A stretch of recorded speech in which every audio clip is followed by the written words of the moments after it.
Citoyens!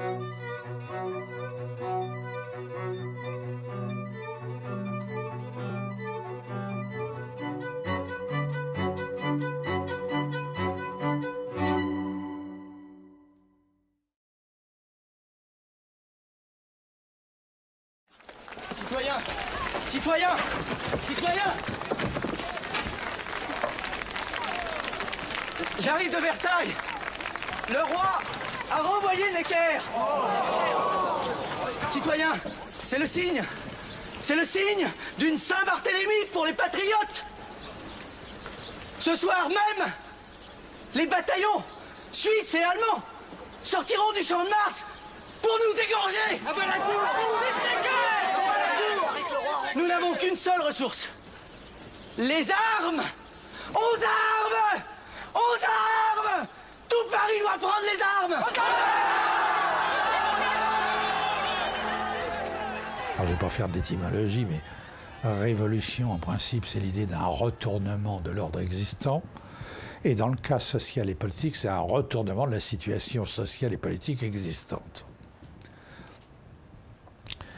Alors je crois qu'à ce niveau-là, surtout après mai 68, il faut bien distinguer le désir de révolution et la réalité de la révolution. On peut désirer foutre en l'air la société, phrase anarchiste, sans jamais y parvenir. Sinon, on part un petit attentat, genre Bandabono de temps en temps. Pour moi, il y a révolution quand réellement il y a modification fondamentale des structures, renversement des structures. Alors de ce point de vue, oui, la Révolution française est une révolution. Le christianisme, entre le 1er et le 3e siècle, aura-t-il été une révolution spirituelle? Sans doute.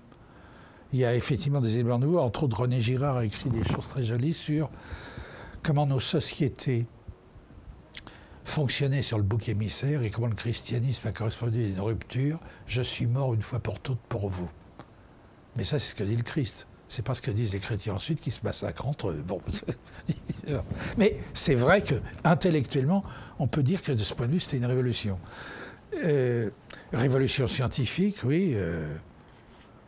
Quand Einstein renverse la vision euclidienne et newtonienne du monde, c'est un renversement.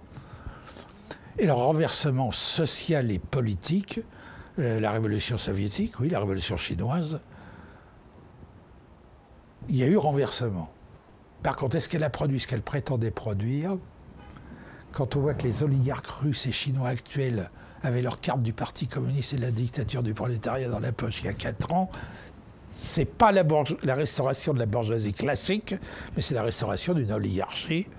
Et comme disait un copain humoriste, finalement, l'expérience soviétique a fait en 70 ans ce que les bourgeoisies anglo-saxonnes ont mis 150 ans à réussir. Le triomphe de la bourgeoisie. C'est pas faux. Et en même temps, oui, comment évolueront ces nouvelles oligarchies chinoises et soviétiques? En tout cas, toujours est-il qu'actuellement, c'est reprivatisation du pouvoir, quoi. En même temps, est-ce que la dimension oligarchique de ces personnages fait... Ils sauteront l'épisode du capitalisme libéral, peut-être.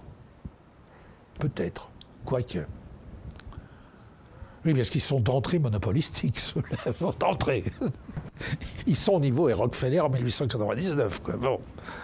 Donc, on évite tout le capitalisme d'Adam Smith. Sauf peut-être sur les petits marchés kolkhozia merdiques au terminus des métros de Moscou, quoi. Le petit commerce, oui, le reste. Bon. Et quant aux Chinois, apparemment, ça va dans le même sens. Ah, c'est même pas il y a 4 ans, c'est qu'ils sont membres du bureau politique, les oligarques chinois. C'est bien. Pour la dictature du prolétariat. Donc, révolution, oui. Donc, renversement radical qui remet en cause l'ancien ordre des choses. Social, politique, religieux, intellectuel. Oui, la révolution einsteinienne, c'est vrai que c'est une révolution par rapport à Newton et à Euclide. Deux parallèles finissent par se rejoindre avec Einstein. En même temps, pour un historien, ça fout le vertige. Notre temps d'historien, c'est Rikiki à côté. Et alors oui, révolution historiographique, oui, l'école des annales. Sauf que, soyons francs, Il n'y aurait jamais eu les écoles des annales si elle n'avait pas été confrontée au marxisme. Donc la vraie révolution historiographique, c'est les annales ou c'est Marx?